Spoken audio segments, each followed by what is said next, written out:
Hola, un cordial saludo. Humanos Excepcionales es una obra en la cual se recopilan 50 biografías de seres humanos que dejaron una huella y que transformaron la civilización humana a través de sus gestas.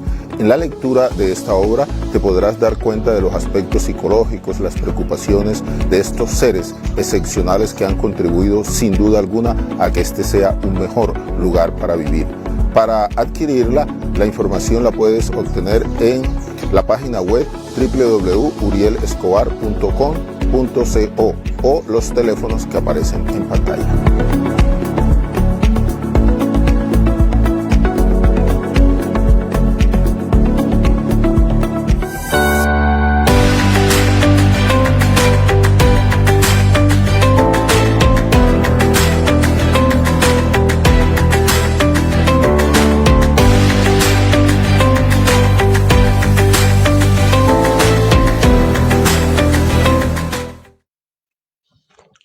Muy buenas noches. Un cordial saludo para quienes en este momento están conectados con nosotros y se están conectando también a nuestro programa institucional Mente Cuerpo, una ventana a la salud mental. Tengo que comenzar dando los agradecimientos a las personas que nos siguen a través de toda esta serie de programas a lo largo de los años, todos los jueves, a partir de las 8 de la noche. Como siempre, tenemos programas que tienen que ver con el bienestar del individuo, de la familia y de la comunidad. Son temas muy actuales que competen a la salud mental del individuo. Y el programa de hoy es un programa muy especial. Lo hemos dedicado a un concepto que actualmente aqueja, digamos así, a la civilización, que es el concepto de estrés. Vamos a hablar con unos expertos de este tipo de enfermedades que aquejan actualmente al ser humano. Entonces vamos a hablar en principio de estrés, vamos a hablar sobre enfermedad y sobre los procesos de curación, utilizando una técnica que actualmente es una técnica de las más utilizadas en lo que tiene que ver con la medicina integrativa o la medicina mente-cuerpo. Y para esto tenemos unos invitados internacionales desde Córdoba, Argentina. Están con nosotros la doctora Cecilia Shawar Barut. Nos acompañó ya en una ocasión. Ella es magíster en neuropsicología. Es especialista en medicina del estrés y psiconeuroinmunoendocrinología. Además, es representante de la Red Internacional para la Reducción del Estigma. Cecilia, mis agradecimientos y bienvenida nuevamente al programa Mente Cuerpo. No, muchísimas gracias a usted, doctor Uriel. Es un placer nuevamente acompañarlo y poder encontrarme con vuestra audiencia nuevamente y compartir este espacio con mi mentor, el doctor Cólica, que está acá acompañándonos también. Muchísimas gracias y buenas noches. Bien, un invitado muy especial.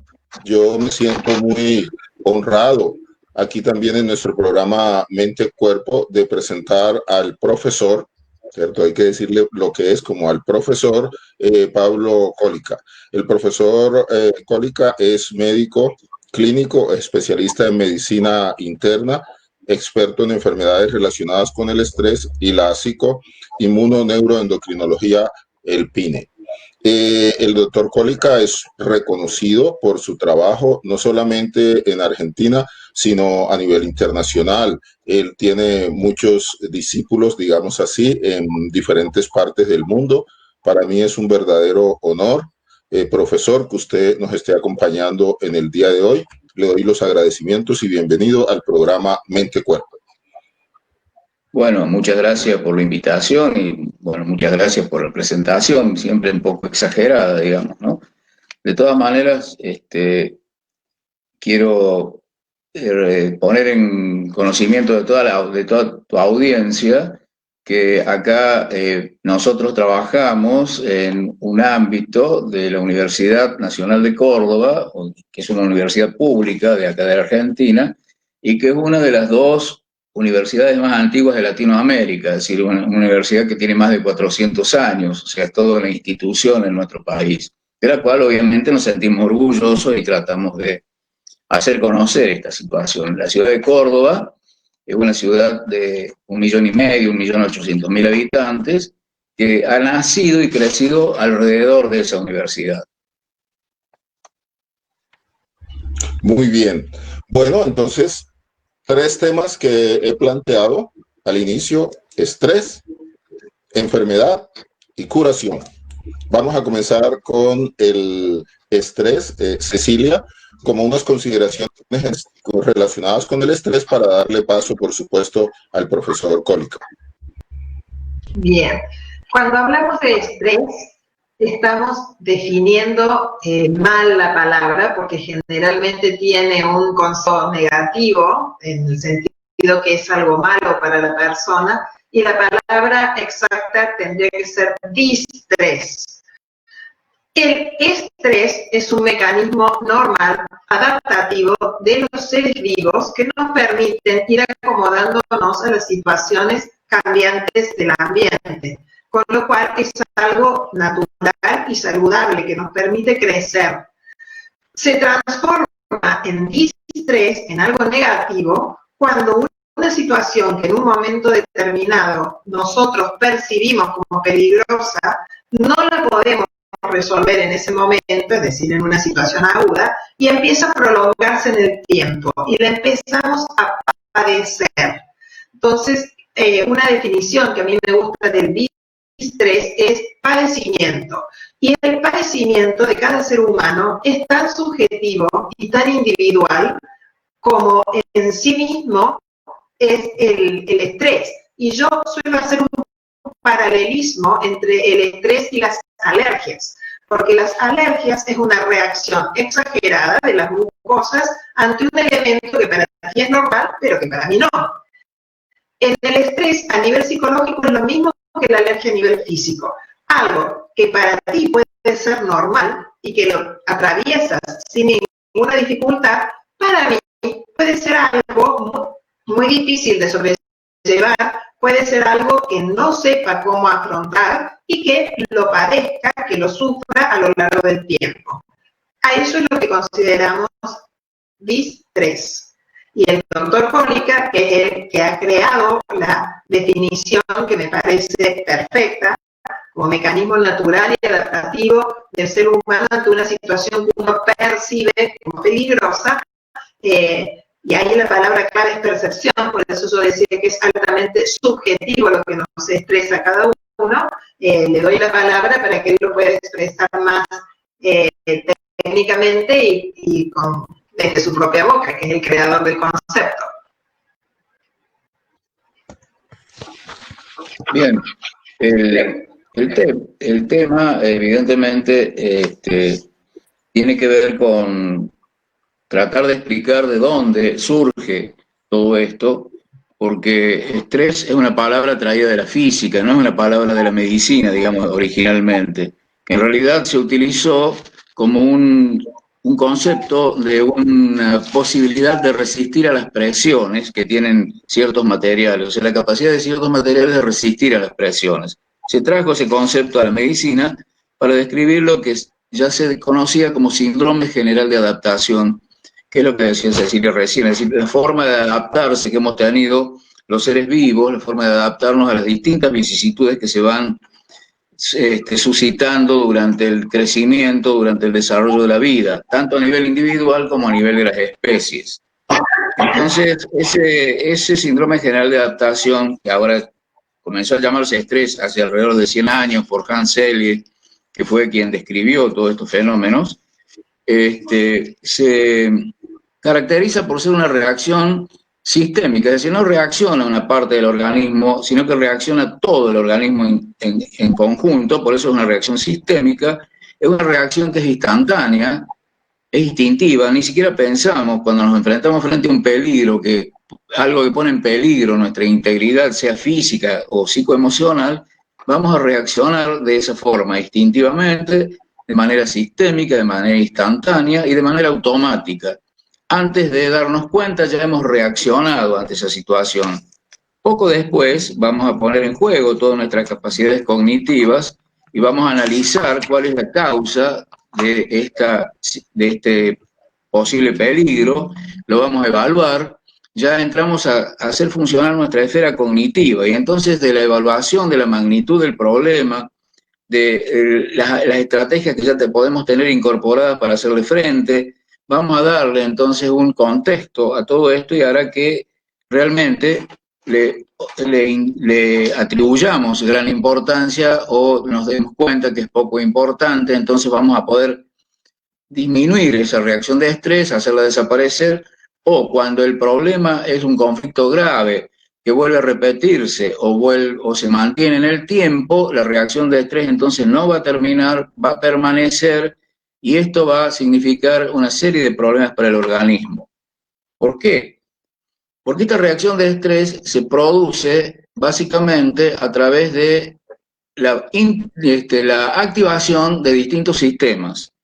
Inicialmente se activa el sistema nervioso simpático y entonces ante una situación de peligro, ante una situación de padecimiento, ante una situación desconocida, algo que nos pone en alerta, inmediatamente a través de este sistema nervioso autónomo y en la parte específicamente del sistema simpático, segregamos adrenalina. Esa adrenalina inunda todo el cuerpo y es lo que nos pone en alerta, nos activa, nos pone prácticamente en funciones de poder accionar inmediatamente y la acción que vamos a tener también de forma instantánea ante un peligro va a ser o fugar o luchar y afrontarlo si no nos queda más remedio, digamos así. Entonces, lo primero que se pone en juego es un sistema nervioso autónomo, que lo tenemos todos los seres vivos, es uno de los sistemas más antiguos antropológicamente hablando, y inmediatamente que la reacción se ha producido, estamos en la situación de alerta para eventualmente fugar o afrontar lo que tenemos que afrontar. Si esto se prolonga en el tiempo, porque lo que nos está afectando es algo que no podemos manejar, es algo que se está repitiendo constantemente, o es una situación de gran magnitud, el organismo va a necesitar mucha energía para mantener este estado de alerta y estas posibilidades de funciones corporales que van a permitir fugar o luchar. Y para eso entonces apela a otro sistema que se llama neuroendocrino. A partir de una zona del cerebro que se llama hipotálamo, se mandan órdenes a todo el sistema de producción de hormonas en el organismo para que finalmente aumenten el metabolismo a través de una estimulación de la glándula tiroides y fundamentalmente aumenten la capacidad de energía que vamos a tener por medio de la secreción de una hormona que se llama cortisol, que lo va a producir la glándula suprarrenal, que es un poco como una vía final de esta estimulación de lo que llamamos eje neuroendocrino. Pero inmediatamente que esto sucede, ya tenemos entonces el cuerpo inundado de adrenalina, tenemos también una gran producción de cortisol que nos está inundando y esto mismo, ambas cosas estimulan al sistema inmunológico. El sistema inmunológico toma nota, digamos así, de lo que está sucediendo e inmediatamente se moviliza también en toda su capacidad, que es muy amplia, a través de la secreción de unas sustancias muy, muy específicas, unas pequeñas moléculas que se llaman citoquinas, que comunican este sistema entre sí, de manera que el sistema inmunológico, que está conformado por órganos que están diseminados prácticamente en todo el organismo, instantáneamente también se entera a través de la secreción de citoquinas de que estamos en peligro y el sistema inmunológico se prepara para defendernos. Entonces tenemos así activados, inmediatamente que ocurrió la situación que nos pone en peligro, los tres sistemas: el sistema nervioso, básicamente el sistema nervioso autónomo, el sistema neuroendocrino y el sistema inmunológico. Acá, si ustedes ven, están funcionando lo mismo que hablamos cuando hablamos de psico-inmuno-neuroendocrinología, es decir, estos mismos ejes, que son los ejes del sistema de estrés, son los ejes del sistema PINE. Por eso, quizás lo estoy adelantando, ¿no es cierto?, el estrés, en definitiva, es la manifestación clínica, la manifestación en la clínica, lo que vamos a ver, lo que va a producir síntomas, lo que va a producir signos y enfermedades, ¿no es cierto?, la manifestación clínica de la psico-inmuno-neuroendocrinología. Bien, ahora me asalta una inquietud, profesor. Desde el punto de vista evolutivo en el ser humano, el estrés cumple una función, podríamos decir que es una función adaptativa, pero como consecuencia de todo ese impacto, digamos, que tiene estos tres sistemas que usted ha mencionado, ¿se puede producir la disfunción o se puede producir la enfermedad? Claro, es obvio que es así. Este sistema, en realidad, excepto lo psico, lo puramente psicoemocional, que es particular del ser humano, ¿no es cierto? Porque en realidad el resto, lo neuro, lo endocrino, lo inmunológico, existe prácticamente en todos los seres vivos y ha servido para la supervivencia de las especies. O sea, el mecanismo del estrés es un mecanismo de supervivencia. Nosotros lo tenemos exactamente igual que cualquier otra especie más primitiva. Pero como tenemos la inserción, digamos así, el ser humano se diferencia del resto porque tiene un gran desarrollo de la corteza cerebral y sobre todo de esta parte que se llama lóbulo frontal, ¿no es cierto? Entonces el lóbulo frontal cumple funciones tan importantes que es lo que realmente nos hace humanos.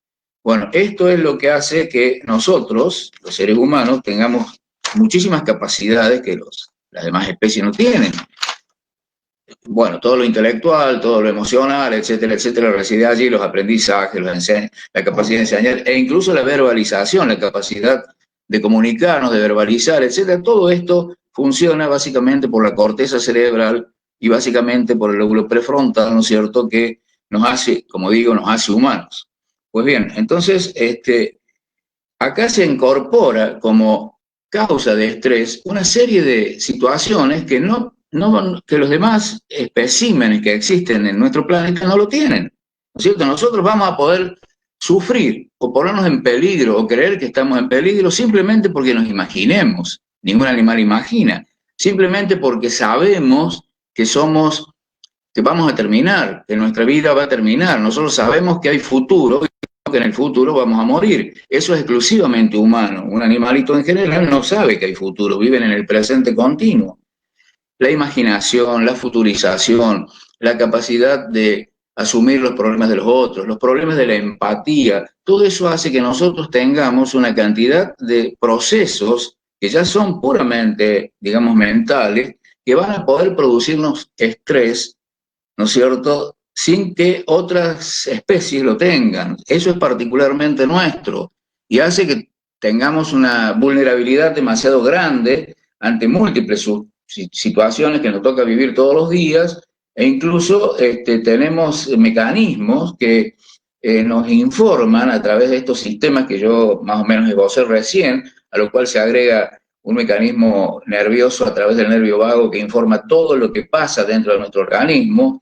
El sistema inmunológico tiene partes especializadas que informan dónde hay alteraciones de tipo inflamatoria o infecciosa en partes del organismo, donde hay células que se están convirtiendo en células tumorales. Toda esa información a través de sustancias químicas específicas llega a nuestro cerebro y puede desencadenar la reacción de estrés porque el cerebro interpreta obviamente que estamos en peligro. Entonces, a partir de eso, ¿yo qué quiero significar con todo esto? Que todo este sistema funciona muy bien para afrontar una situación relativamente nueva, novedosa, una situación pasajera. Pero cuando empiezan estas situaciones, ya sean que vienen de adentro nuestro, de nuestra propia emocionalidad, o vienen de afuera a través del virus del COVID, por ejemplo, cuando todo esto nos ataca y nos hace permanecer en ese estado, digamos, de alteración de nuestro equilibrio, entonces las sustancias químicas estas, hormonas, neurotransmisores, citoquinas inflamatorias, etcétera, quedan activadas, quedan aumentadas y quedan un tiempo mucho mayor del que podemos resistir. Entonces empiezan a actuar contra nuestros propios órganos, nuestros propios tejidos, el sistema inmunológico pierde su memoria, empieza a atacar a nuestros órganos en lo que se llaman enfermedades autoinmunes o autoagresivas, y ahí entonces empieza el desencadenamiento de todas las enfermedades por estrés que van a tener como una vía más o menos común la inflamación y las enfermedades de tipo autoinmune. Más o menos eso así. Bueno, sí. Gracias, profesor. Cecilia, ya el profesor nos ha introducido un poco en el fenómeno del estrés como un fenómeno que cumple una función adaptativa, pero llega un momento en el cual se comienza a producir la enfermedad. Entonces me gustaría que tú hicieras como una introducción para que el profesor continúe cómo se produce ese proceso de enfermarse, ¿cierto? Partiendo de la situación del estrés. Bien, el doctor habló de que evolutivamente se ha ido transformando para llegar en el hombre a la parte fundamental, que es el lóbulo frontal, que tiene esta capacidad de pensar. Y así como el instinto de dormir, de comer, de aparearnos, eso, como animales que somos instintivos, el pensamiento para el humano también es instintivo. Y muchas veces estos pensamientos nos pueden hacer trampas, pueden estar lo que nosotros llamamos distorsionados, distorsiones cognitivas. Entonces, si en este pensamiento puedo manejar, yo creo, yo siento que hay algo que está amenazándome, que puede ser peligroso, voy a actuar en correspondencia a eso que creo, siento, pienso que es peligroso para mí. El organismo es una máquina absolutamente sabia que se autorregula y mantiene una homeostasis por sí sola. ¿Cuándo se manifiesta una enfermedad? Cuando nuestro sistema psíquico no ha sabido adaptarse, cambiar, desarrollar ciertas actitudes que necesitamos para poder vivir mejor en el entorno en el que estamos. Cuando la vida nos va poniendo pruebas y no podemos leerlas adecuadamente, no podemos afrontarlas adecuadamente, por más que nos envíen muchísimos mensajes y el cuerpo y la mente no lo quiere registrar, no lo quiere asimilar y no lo quiere aceptar, el cuerpo se manifiesta. Y el cuerpo manifiesta esa ceguera de nuestra mente a través de síntomas en el cuerpo, porque a los síntomas físicos no los podemos ignorar. Podemos ignorar nuestros pensamientos, podemos creer que estamos creyendo equivocados, pero a un dolor, a una inflamación, a una lastimadura, no la podemos ignorar. La vemos, se nos hace presente, se nos objetiva en nuestro cuerpo para que la encaremos sí o sí. Y ahí es que entra la parte psico de la psiconeuroinmunoendocrinología, porque este pensamiento distorsionado es el que desequilibra este eje natural y adaptativo y permite que justamente por este exceso de neurotransmisores se produzcan los estados inflamatorios que derivan en distintas enfermedades. Y cuando me enfermo, no tengo más opción que mirar, asimilar y hacer algo para poder mejorar el estado de dolor, de padecimiento que es la enfermedad en sí misma. Y ahí es cuando realmente comienzo a cambiar, a aprender y a utilizar la enfermedad como un mecanismo de no solamente crecimiento, sino también de adaptación a lo que fuera la situación que se me está presentando. Entonces, para mí las enfermedades son oportunidades de crecimiento, porque sí o sí intento resolverlo. Con lo cual, mi trabajo desde la parte psicológica es tratar de decodificar qué te está queriendo enseñar este síntoma que está presentándose. Y cuando uno lo puede incorporar en la vida, cuando uno puede cambiar las actitudes, cuando uno puede crecer a través de esa enfermedad, la enfermedad pierde sentido y desaparece. El doctor, si quiere, puede ahora explicar los mecanismos más biológicos, más del enfoque PINE, de cómo se va generando esta inflamación, esta cascada inflamatoria por efecto de estas citoquinas que decía antes que se activan. Sí, está bien, pero yo quisiera antes hacer mención a trabajos que ya tienen algunos años, pero que son muy importantes para tratar de encontrar cuál es este nexo entre mente y cuerpo, ¿no es cierto? Porque lo que es la psicoinmunoneuroendocrinología es una disciplina o un conjunto de, pues una interdisciplina que se basa mucho en experimentación, en trabajos de experimentación, en trabajos científicos, etcétera.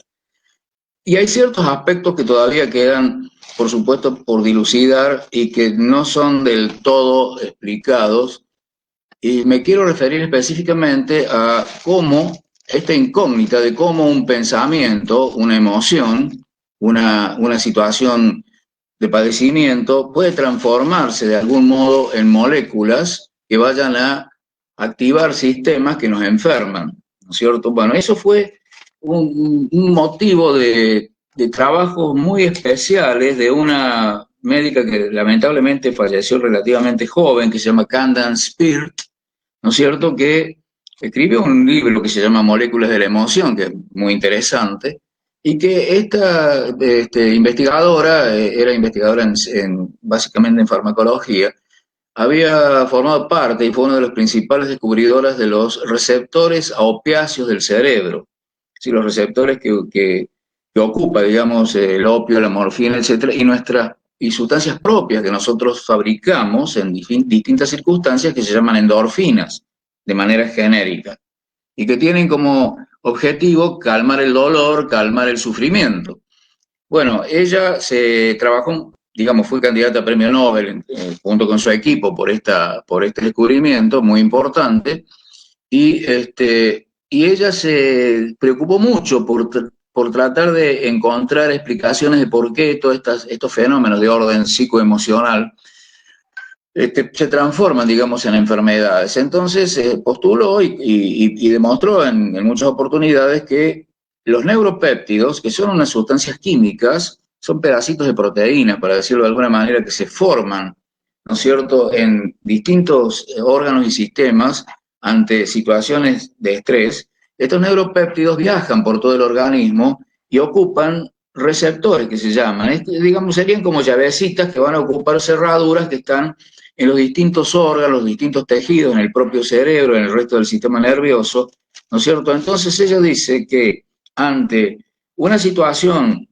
determinada de tipo emocional, se van a producir moléculas de estos neuropéptidos en distintas partes de este sistema psiconeuroendocrino, que a su vez van a ir a ocupar receptores que están en otras partes del sistema y también en los órganos que forman parte del sistema nervioso, el sistema cardiovascular, el aparato digestivo, el hígado, etcétera, etcétera, y que entonces allí van a ocupar espacios y van a producir reacciones que inicialmente tienen como fin defendernos, pero que cuando esto, de nuevo, vuelvo a enfatizar, que cuando estas situaciones que están provocando esta reacción sistémica del organismo, se prolonga toda la agresión, digamos así, que estamos sufriendo, estas sustancias siguen actuando, estos neuropéptidos, igual que la citoquina, etcétera, etcétera, ocupan determinados receptores y empiezan a enfermarnos.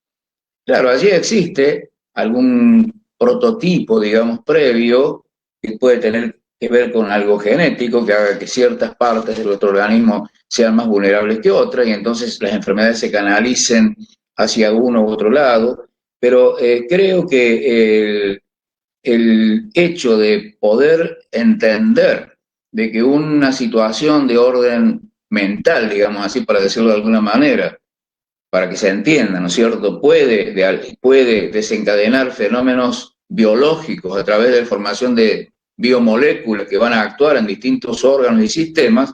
Bueno, eso fue muy innovador, fue algo realmente, diríamos, hasta revolucionario en su momento, y bueno, por supuesto también muy combatido por toda la comunidad científica, porque estas cosas despiertan muchas reacciones, ¿no es cierto?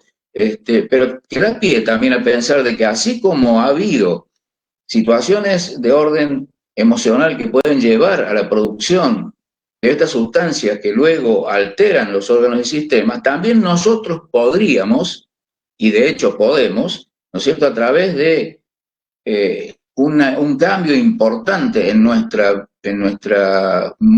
modo de ver las cosas, en un cambio trascendente en nuestra calidad de vida, etcétera, podemos volver a modificar en un sentido favorable lo que produjo la enfermedad. La postulación de la gente que está en ese camino, en esos campos, es, bueno, un poco postular la posibilidad de la autocuración, que puede ser total, pero que seguramente no tengo duda de que va a colaborar con cualquier otro medio terapéutico que nosotros podamos instalar en una enfermedad. Y sin duda que también la psicoterapia actúa de esta manera, ¿no es cierto? Actúa haciendo que se produzcan cambios internos en la modulación y en la secreción de todas estas sustancias. De manera que esto está dando un sustento científico a mucho de lo que está, de una manera u otra, está postulándose en todos estos fenómenos mente-cuerpo, ¿no? Muy bien, bueno, tengo que darle los agradecimientos. Muchas personas están conectando y les envían un saludo muy especial. Lucas Emanuel Valentín dice que los admira mucho, que son muy claros en sus exposiciones. Un saludo muy especial a Carlos Miera, a Lisette, desde Chía, a Pedro José Rosso, mi colega egresado de la UIS, a David Ricardo Cardona, Luz Guarnizo, Ana Felisa Ropero, Aleida Vallejo, Carlos Luis Delgado, nuestro colega que también nos acompaña siempre, un cordial saludo. Susana Dialuce, Claudia Esperanza Castaño, Enid Escobar, Margarita Marulanda, Mónica Renegra, Nancy Aguilar, Gloria Restrepo, muchas otras personas, y hay bastantes preguntas que esas las vamos a tratar de resolver en la segunda parte. Ya volvemos.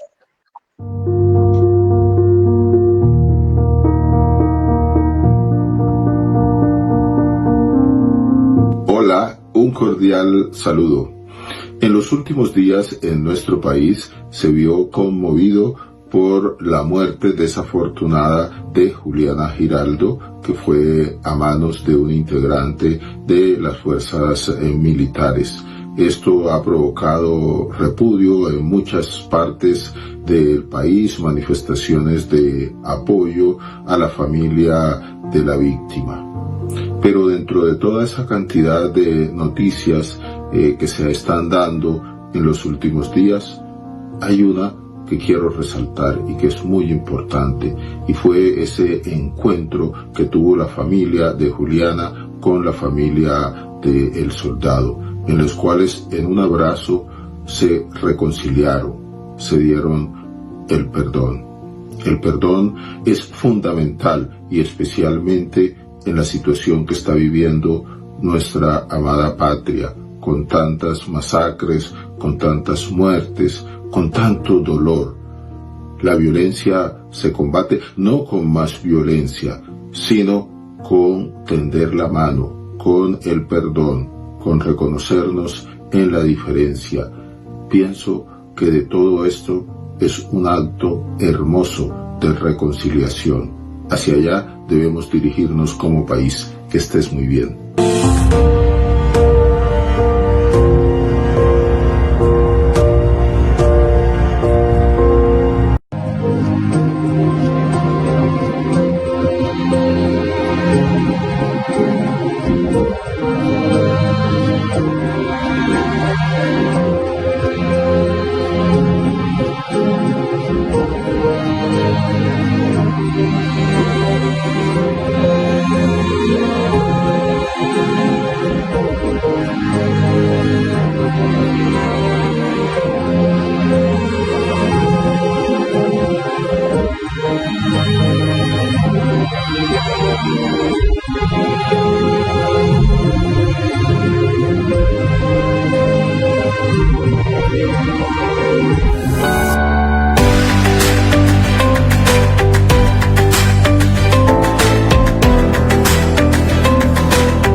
Continuamos con nuestro programa Mente-Cuerpo, una ventana a la salud mental. Y en la primera parte hemos hablado con respecto al concepto de estrés y al concepto de enfermedad. En esta segunda parte vamos a hablar con respecto a las intervenciones, a la curación. Pero antes de esto, yo les decía al comienzo que la psicoinmunoneuroendocrinología ya tiene sedes, digamos, en diferentes partes de América. Acá en Colombia ya hay una asociación. Vamos a presentar a continuación un pequeño informe de la Asociación Colombiana y además hacen una invitación muy cordial para un congreso que van a organizar acá en nuestro país. Adelante.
Los agradecimientos a la asociación por permitirnos difundir este video que es muy claro en lo que tiene que ver con la segunda parte que nosotros estamos tratando, que precisamente íbamos a hablar acerca de qué es la PINE. Ya ahí la definen bastante bien, porque nosotros tenemos algunas inquietudes. Entonces me gustaría, Cecilia, y me gustaría, profesor, que tratemos de resolver algunas inquietudes que nos han planteado.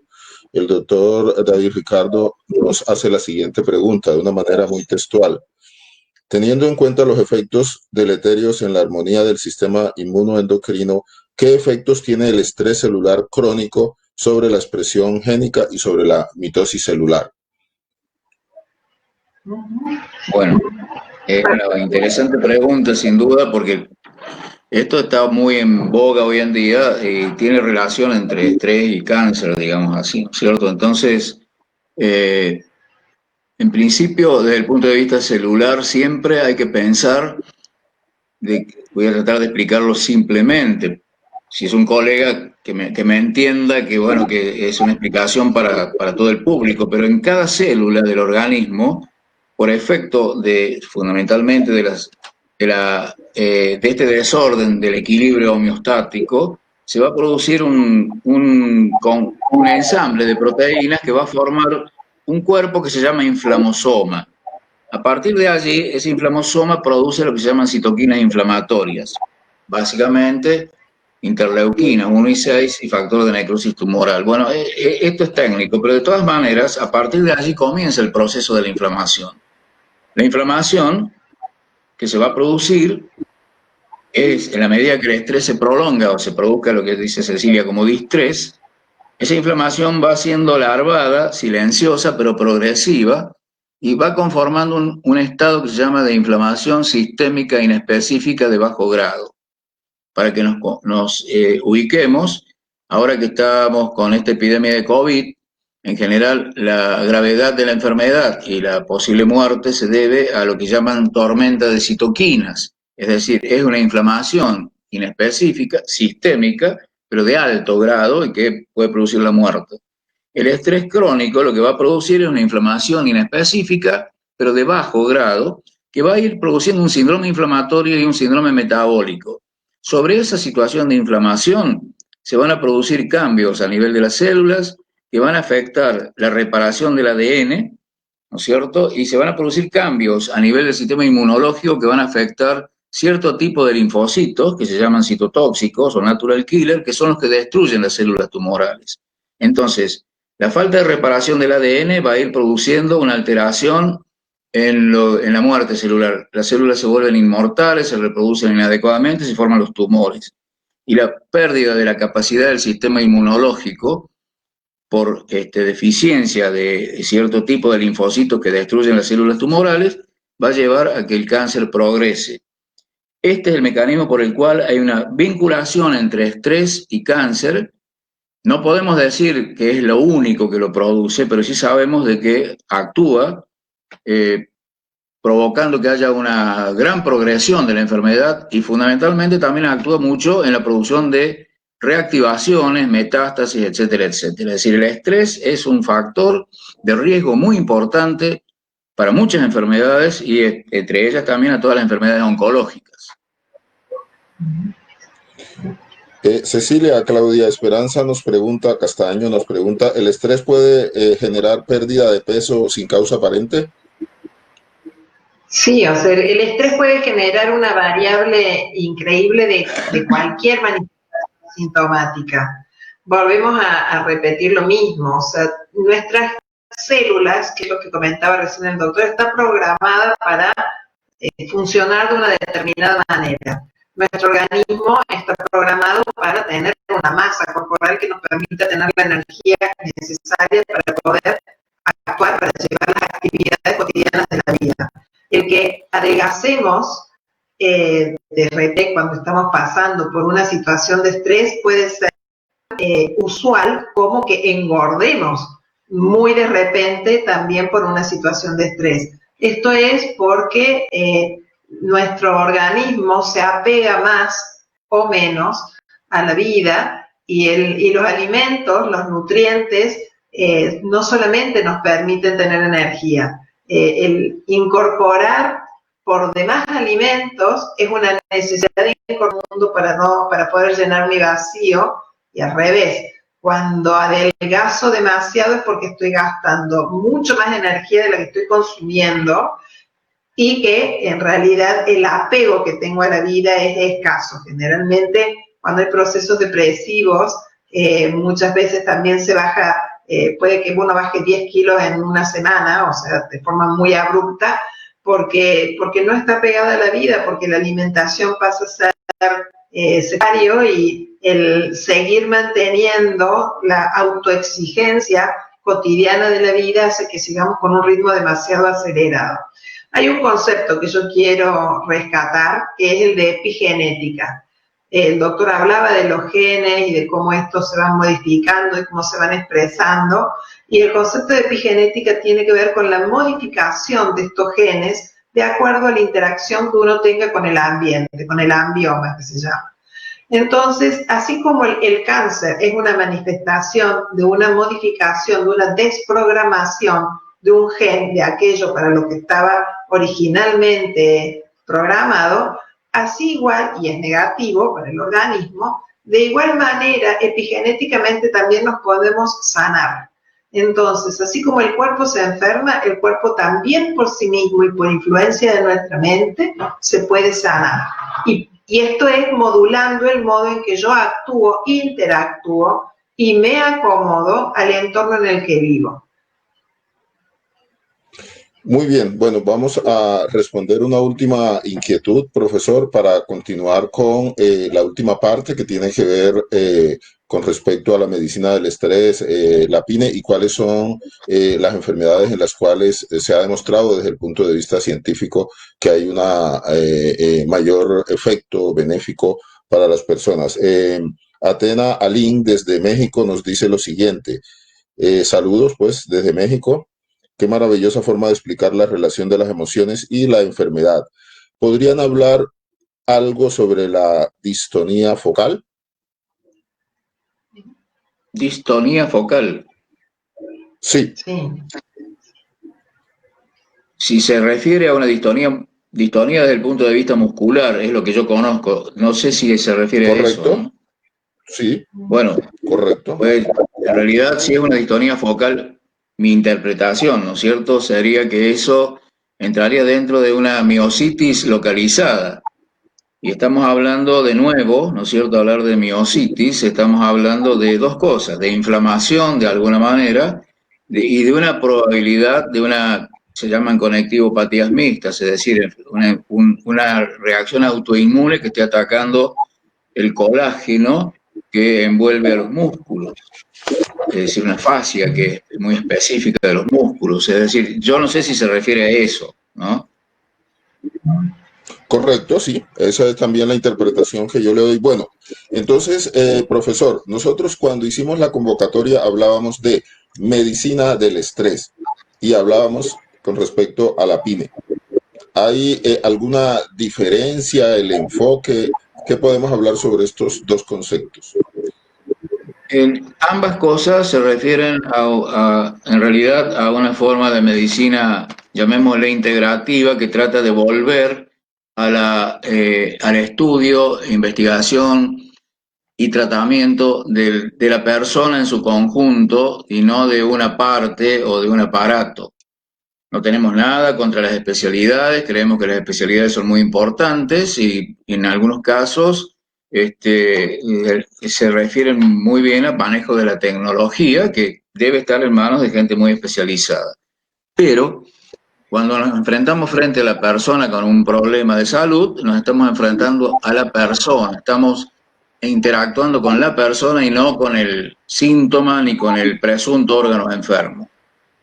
Desde la medicina del estrés estamos viendo las enfermedades relacionadas con el estrés, que son prácticamente todas las enfermedades de la modernidad, síndrome metabólico, diabetes tipo 2, enfermedades cardiovasculares, cerebrovasculares, autoinmunes y el propio cáncer, etcétera. Así prácticamente todas las enfermedades que conforman el espectro de las enfermedades de la modernidad, con una visión integral basada precisamente en la psicoinmunoneuroendocrinología, es decir, la psicoinmunoneuroendocrinología nos está dando el sustento científico de conocer los mecanismos de tipo biológicos, moleculares, etcétera, de aquello que hemos llamado durante muchísimos años medicina psicosomática, como una manera de unir el soma y la mente, ¿no es cierto? Es decir, hoy simplemente es aquello actualizado, tratando de encontrar fundamentos científicos, ¿no es cierto?, a todo lo que se presuponía que era producto de una cosa un poco inexplicable,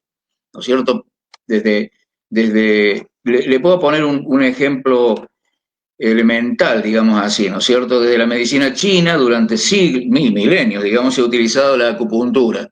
La medicina occidental teníamos el concepto de que esto era algo, digamos, paramédico de alguna manera. Bueno, hoy se sabe que la acupuntura va a estimular mediante determinadas zonas terminaciones del nervio vago que van a producir una gran inundación de citoquinas antiinflamatorias. Es decir, hoy se conoce claramente el mecanismo por el cual la acupuntura produce sustancias de tipo antiinflamatorias en el organismo que se pueden medir en el laboratorio. Bueno, esto un poco es para expresar qué es lo que significa para nosotros visualizar el futuro de la medicina desde este lado, ¿no es cierto? Como que el estrés es el productor de gran parte de nuestras enfermedades, o por lo menos las agrava. Usted como psiquiatra, doctor, sabe que una situación de estrés va a agravar o va a llevar a un brote psicótico a un enfermo con esquizofrenia, por ejemplo, ¿no es cierto? Que hay que preservarlo de las situaciones de estrés, para dar un ejemplo y nada más. Por un lado, por eso el estrés es la medicina integrativa basada en la psicoinmunoneuroendocrinología. Esta es nuestra interpretación y de esa manera lo pretendemos transmitir a través del curso que damos, de las diplomaturas, etc. Bueno, profesor, me gustaría, ya como en la parte final, que hablara sobre dos aspectos. Primero, las evidencias científicas sobre qué tipo de enfermedades se ha demostrado que la PINE o la medicina del estrés tiene un mayor efecto benéfico. Esa es la primera parte. Y la segunda, me surge la inquietud. ¿Qué estrategias utilizan ustedes allá para el tratamiento? Por ejemplo, si utilizan la meditación, si utilizan biofeedback, ¿qué estrategias utilizan? Bueno, la psicoterapia, en fin, ¿cuáles serían como esas estrategias? Mire, doctor, la explicación de cómo se producen las enfermedades, digamos, puedo dar algún ejemplo, porque sería muy largo por el tiempo que tenemos, ¿no es cierto? Bueno, pero, por ejemplo, tomemos la hipertensión arterial, ¿no es cierto? La hipertensión arterial, en la fisiología más elemental, estudiamos que es una ecuación entre lo que se llama resistencia periférica, o sea, la constricción de las arterias y la cantidad de volumen, la cantidad de líquido que circula por el organismo. Muy bien, en las situaciones de estrés vamos a segregar mucha adrenalina y otra hormona que se llama vasopresina o hormona antidiurética. Ambas son grandes vasoconstrictoras, producen una estrechez de todas nuestras arterias. Pero a su vez, esa vasopresina es antidiurética, o sea, retiene líquido, y hay otra hormona que se segrega, que es la hormona aldosterona por la suprarrenal, que retiene más líquido. Por lo tanto, aumentamos la cantidad de volumen que está circulando. Por lo tanto, si estamos estresados de manera permanente, vamos a tener secreción de estas sustancias aumentadas todo el tiempo y por lo tanto vamos a desarrollar hipertensión arterial. Esa hipertensión arterial que la mayor parte de los médicos seguimos llamando esencial. El 85% de las hipertensiones las llamamos esenciales y llamamos esencial a todo aquello de lo cual no podemos conocer cuál es la causa específica. Muy bien, el estrés prolongado o crónico produce la hipertensión arterial sistémica denominada esencial. Por ejemplo, ¿no es cierto? Por supuesto que la secreción de citoquina va a llevar a que se produzcan resistencia a la insulina de venir en diabetes tipo 2. Bueno, podríamos abundar mucho en cómo sería la fisiopatología de todas estas enfermedades, pero precisamente eso es lo que da fundamento a la medicina del estrés, que desde el punto de vista psiconeuroinmunoendocrino vamos a poder fundamentar la fisiopatología de la mayor parte de las situaciones de enfermedad que se producen. Con respecto a esto, nosotros también determinamos una serie de determinaciones de tipo bioquímica, ¿no es cierto? Utilizamos mucho el laboratorio para poder poner en evidencia todos estos cambios y tenemos varios trabajos, por ejemplo, en algunos, un trabajo de una gran serie de pacientes con gran disminución de serotonina en pacientes estresados crónicos y deprimidos. Entonces, bueno, la parte de tratamientos tiene que ver con lo que obtenemos en la clínica, lo que obtenemos en el laboratorio y reponemos con fármacos, con lo que haga falta, de acuerdo a cada una de las patologías que pueden encontrar que se han desencadenado. Y todo lo demás pasa por el tratamiento más de orden psicológico, digamos, tratando de cambiar la manera de ver, la manera de, digamos, cómo ser menos vulnerable a las situaciones que están estresando, aplicando distintas técnicas que prefiero que las explique Cecilia, que está más en el tema, ¿no? Bien, muy bien. Efectivamente, como dijimos de inicio, es la percepción subjetiva que yo tengo de algo que me es amenazante lo que va a generarme el estrés y la dificultad de afrontar. Con lo cual, se emplean mucho las estrategias de tipo cognitivo-comportamental para poder, como les dije antes, decodificar cuál es el mensaje de esa enfermedad, poder cambiar la cognición, la idea, el pensamiento, poder desentrañar, desilvanar cuál es la trampa que está encerrada en ese pensamiento falso que nos lleva a tener una emoción que padecemos y nos enferma, y se emplean técnicas de las más diversas para poder enseñar estrategias de afrontamiento del estrés. Ahora bien, yo siempre digo que el psicólogo, mi definición de psicóloga, es que soy el sentido etimológico, una estudiosa del alma. Y el alma de cada sujeto, que tiene un instrumento para expresarse, que es el cuerpo, es única. No hay dos personas que sean iguales, con lo cual no hay una receta que sirva para poder ayudar a modificar estas percepciones que nos llevan a estresarnos, que le sirva a ti, al que está más allá y al otro. Por eso yo siempre insisto que el profesional que ayuda a otro tiene que ser una coctelera, que cuanto más diversificadas sean las herramientas que tiene en su interior para armar esa alquimia, esa mezcla exclusiva que ese sujeto único que tengo enfrente de mí necesita, más efectiva va a ser la terapia. Entonces, para alguien puede ser el trabajo de expresión de una emoción a través de una técnica, por ejemplo, gestaltista. Para otro, con una técnica cognitiva puede servir para poder darse cuenta de la falsedad de ese pensamiento que les estaba enfermando. Para otro, una estrategia de cómo organizar una determinada acción. Para otro, a veces no hay ninguna de estas estrategias mentales ni emocionales, sino que es un camino espiritual el que les ayuda a sanar, el poder comprender y encontrar y vincularse a través de la meditación, a través de la oración, a través de la relajación, a través del contacto con su propio cuerpo, con su propia sabiduría interna, con su arquetipo de sí mismo y con la sabiduría que está en el universo, la sabiduría de Dios o como quiera cada uno llamar.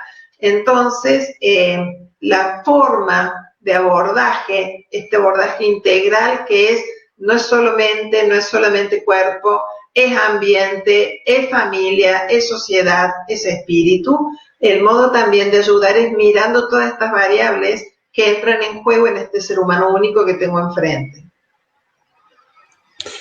Bueno, yo quiero, antes de despedirme, hacerle una pregunta a los dos, y es la siguiente, comenzando con Cecilia. ¿Cuál es el futuro de la medicina del estrés? ¿Cuál es el futuro de la PINE? Bueno, obviamente yo estoy vinculada a esto y pertenecemos con el doctor la creó, la Asociación de Medicina del Estrés de Córdoba, y dentro de nosotros estamos desde ella, pero existe una federación latinoamericana de PINE, de psiconeuroinmunoendocrinología, en donde la ACNIE, que es la Asociación Colombiana de PINE, el SUPINE, que es la Asociación Uruguaya, en México hay otra, en cada uno de los países hay una asociación en donde creemos que hoy no se puede entender la psicología, ni se puede entender la medicina, ni cualquier otra rama de la salud, si no es desde esta mirada integral, porque somos, los seres humanos, somos entes únicos, integrados, holísticamente integrados, y tener una mirada fragmentaria de nosotros mismos nos lleva a vivir también en un mundo fragmentado, y nuestra sociedad cada vez está intentando llevarnos, y la pandemia esta es un ejemplo claro, a una necesidad de globalizarnos, de integrarnos, de cooperar, de ser solidarios, en donde el individualismo y en donde las divisiones ya no tienen cabida en este mundo que viene. Entonces, nosotros en Argentina, desde Córdoba, estamos como AMEPINE, pero hay también varias asociaciones de medicina del estrés en otros lugares de Argentina y lo hay distribuido en toda Latinoamérica, en Perú, Chile, Bolivia, y nos agrupamos en esta Federación Latinoamericana, que es desde donde hacemos este congreso con sede en Medellín el año que viene. Cada 2 años estamos juntándonos para encontrarnos y compartir este modo de mirar a la sociedad y de mirar al ser humano. Doctor Pablo. Bueno, la pregunta, a mis años soy un poco escéptico con ciertas cosas, ¿no es cierto? De manera que la fragmentación del ser humano no es casual, ha dado lugar al uso de un exceso de tecnologías médicas, exceso de farmacología, de manera que las posiciones de encontrar un camino para tratar de volver a reconstituir la persona como objeto de trabajo, de estudio y de investigación no es fácil.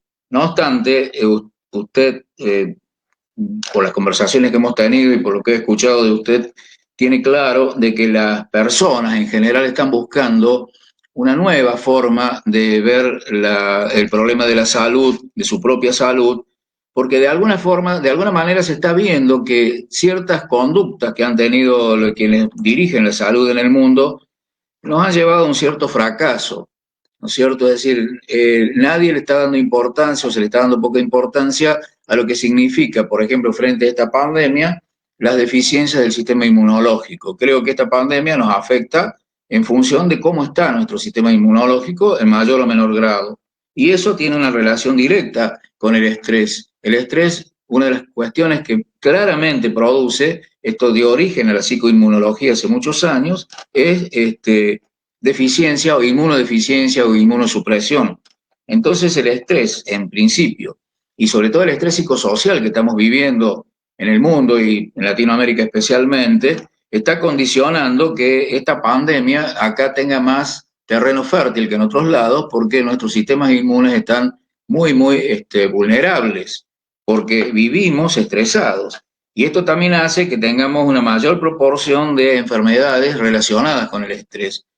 Creo que el futuro de la medicina del estrés y de la PINE tiene que ver con esto de reconstituir una medicina personalizada, una medicina de la persona, tener a la persona como objeto fundamental en la política de salud, teniendo en cuenta todo, no solamente la ausencia de una enfermedad específica, sino todo lo que tiene que ver con su entorno, con su biología, su genética, su herencia, la forma en que fue concebido, cómo fue todo el desarrollo en el desarrollo materno, y también todo lo que es ecológico y todo lo que tiene que ver con los conflictos políticos, sociales, etcétera, que nos rodean. De manera que, bueno, cuando hablamos de estrés, tenemos que hablar de algo muy amplio, no solamente de un mecanismo, digamos, de tipo biomolecular. Bueno, a nosotros nos gusta mucho estudiar eso y eso nos fundamenta y fundamenta nuestros tratamientos, pero esto da lugar a que hoy ya la palabra estrés esté presente, se habla de estrés de las empresas, estrés de los políticos, estrés de la... El estrés ya ha tomado una entidad que ha trascendido estrictamente lo que es biológico. Bueno, muy bien.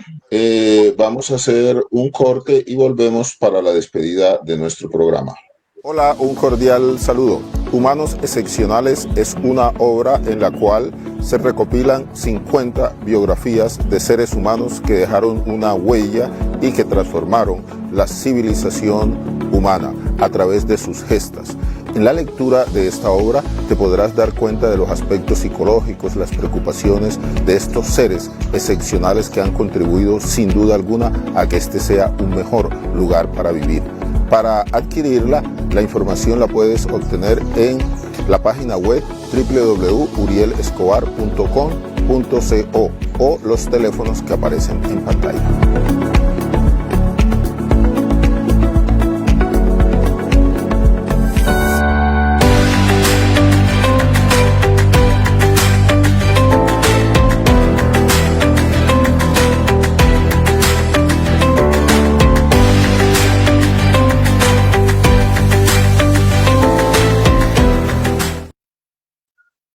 Bueno, mi colega Pedro José Rosso hace una síntesis del desarrollo de este programa y quiero leerla de una manera textual. Pienso que es una buena forma de cerrar este programa en el cual me he sentido muy bien con las contribuciones del profesor Pablo, con la intervención de Cecilia. Dice lo siguiente: muchas gracias, excelentes ideas para ver la salud con mejor visión y actitud para conservarla, no como algo terrorífico, sino como oportunidad, el ser humano como algo integral, ubicado en un ambiente socioambiental. Cecilia, muchísimas gracias por aceptar la invitación. No, muchísimas gracias a ti nuevamente por la posibilidad de estar y gracias a toda la audiencia por escucharnos. Profesor, muchas gracias. No, gracias a usted, doctor, por la oportunidad de llegar a todos ustedes y a toda su audiencia, ¿no es cierto? Todos estos conceptos queremos de todas formas que se difundan lo más posible. Y esto ha sido una gran oportunidad que usted nos ha brindado. Muy bien. Le hago una invitación a todos ustedes, una invitación especial porque para el próximo jueves vamos a hablar de un tema fundamental vamos a hablar acerca de la espiritualidad, un diálogo entre la ciencia y la espiritualidad. Y tenemos dos expertos en el tema. Desde Chicago, Estados Unidos, Fernando Spiforsen, un investigador en el área de las neurociencias, pero además un practicante de disciplinas espirituales, y nuestro gran médico desde Colombia, el doctor Carlos Luis Delgado, que médico internista, pero que además también ha indagado en todo lo que tiene que ver con la espiritualidad. Un programa muy especial que los invitamos para ver ese diálogo entre la ciencia y la espiritualidad. A todos ustedes, muchísimas gracias.